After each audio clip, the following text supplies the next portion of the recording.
up, guys? We back on the Lunch Van, except this time I will be interviewing Mitch. Lucky me. Lucky you. Now the spotlight's on you, kiddo. Now the spotlight is on me. It's about damn time. Says the Americans. Ha. Okay. Okay, got it. Okay, so when did you started writing or producing music?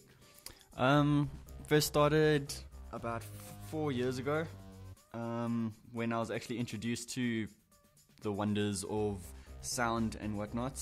My friend was a sound engineer and he was doing a whole bunch of gigs and whatnot, and he was a bit older than me, and I was just in my matric year at the time, not knowing what the F I was going to do with myself and my future. So I saw him and he was like, no, come with me, like, to this gig or whatever, I could use some company and whatnot. So I was like, yeah, no, sure.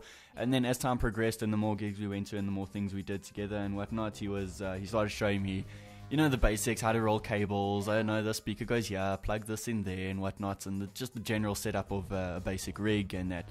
And then I started joining him in studios and actually started making songs with him and things like that. Well, not making songs with him, but like I would sit and watch him do the thing, and I'll be like, oh wow, that looks really cool. Yeah. Maybe I should do that. And then came here, got used to familiar with the software, and started just making my stuff. Okay, sounds very interesting. Okay, next. When did you start performing any of your songs, or like your DJ sets, or? I see. Right. So my original stuff I haven't actually performed for anyone because it's like a little thing that sits on a producer's shoulder, and they tend not to release their stuff. They just sit with it, and I was like, no, it can be better, and they always I always convince myself that no, it can be better. Let me just sit with it a little bit longer, and then 4 years later, and it's still sitting in my library. Okay, gotcha. So yeah. Okay, did you always know that you wanted to be in the music industry? No, I did not actually. Originally, because I was pretty good at swimming, not to toot my own horn, but toot. I was pretty good at swimming, so I had my eyes on the Olympics and all the hardcore. I raced against him. He beat me, obviously, but I raced against him. I just usually leave out the no, he beat me part. It just ends at no, I raced against him. Yeah. But anyway, yeah. So I had my eyes set on the athleticism industry, and all of that, and then I passed my peak, and I was like, you know what, this isn't working out. And then lo and behold came along my dear beloved friend who showed me the path of music. The reason for everything. Indeed. Okay. What made you decide to do the music production course instead of keyboard or whatever? Because I know you also play keyboard. I play a little bit of. I try and dabble in, or at least know the basics. So I like to have at least a grade 3 in all your usual instruments: guitar, drums, piano, and whatnot. So at least I have a basic, and I'm able to communicate with other musicians and artists in studio better, and be like, no, rather try it like this, or try it with this timing or whatever. But the producing mainly because I like structure, and I'm quite a structured person, and I value that quite a lot. So, and I know it's an art form, so there can't really be structure, but even within an art form there is some guidelines or whatever. So yeah, I prefer knowing the software, knowing the equipment and things like that, and actually being able to have a problem thrown at me and be like, no, this is a possible solution because of X, Y, Z.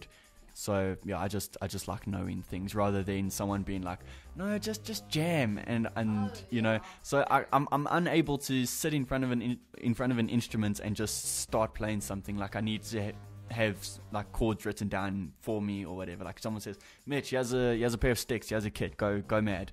I'll just sit there and be like, And that's my forte. So you're very, very structured, right, organized, all of that. Okay. Right. Okay, next. What is your favorite genre? Mainly dabble in dubstep, which some say that it's a dying genre, but it is coming back because it actually got an honorable mention in the new Deadpool movie. Oh, what? Yes. Okay. To quote Wade Wilson, I love dubstep. Hey. So there we go. So that kind of reiterated my faith in what I'm doing, and like, yeah, no, dubstep. It's watching the movie, you got a fat smile on your face when you said that. Yeah. Like, yes. I was like looking at everyone around the movie, throwing my head like left, right, and like, did you guys hear that? Did anyone just hear that? Is it just Go me? home, make another dub song. Hey? Yeah, legit. That day I went home, and I was like, right, new song. We're gonna do this. So yeah, dubstep mainly. Dubstep. Okay. Your ultimate goal in the industry, and how do you think you can achieve that? Oh, the ultimate goal is to be known. Is to be known. Only in South Africa or all around the world? The world is a big place, so I don't want to be like, I don't want to say that. No, I want to be known throughout the whole world. Everyone must know me, kind of thing. So again, trying to be a little bit more realistic in the goal setting and whatnot. So there's a few key cities and whatnot, or a few key places that I've got my eyes set on, and the way. And to be known in those circles, and that mainly the festival circles, the electronic dance music festivals and whatnot, like such as Ultra and whatnot.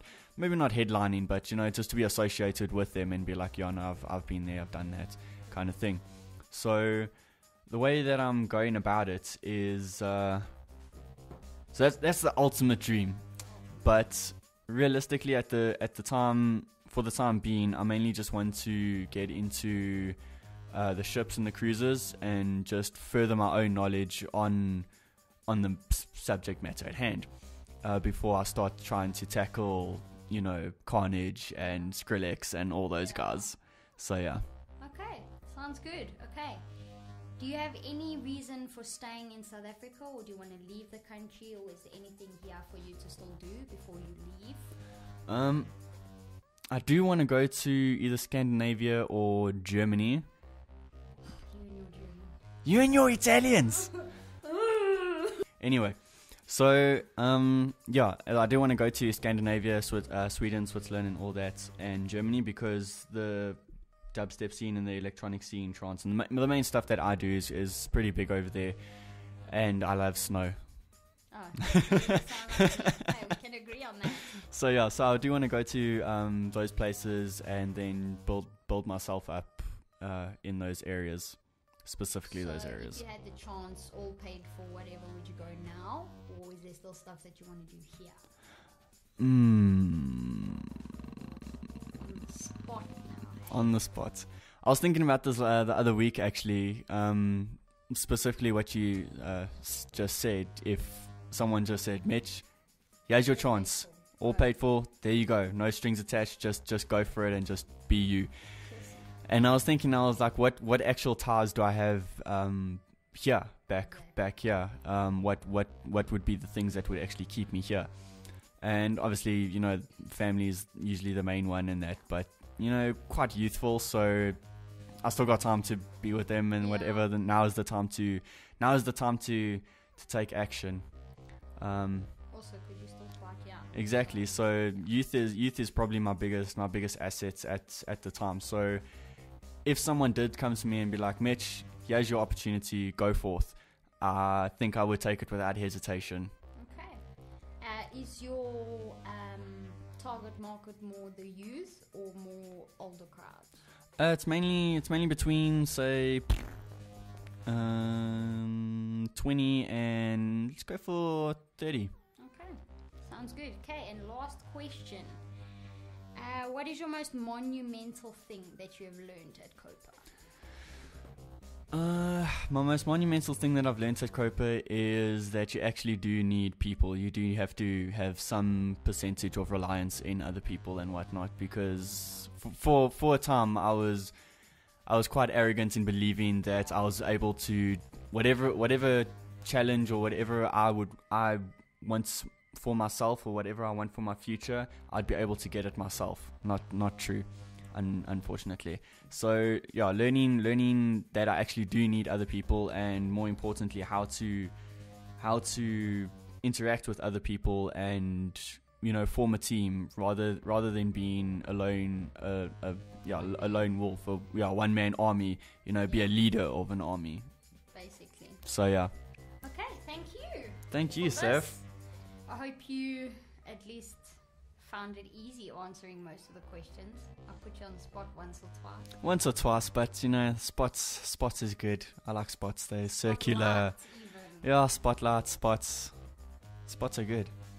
I mean, who doesn't love Dalmatians? This is how we go off topic. Okay. Okay, focus. Thank you. So this brings us to the end. Thank you guys for listening, and we will see you on our next segment.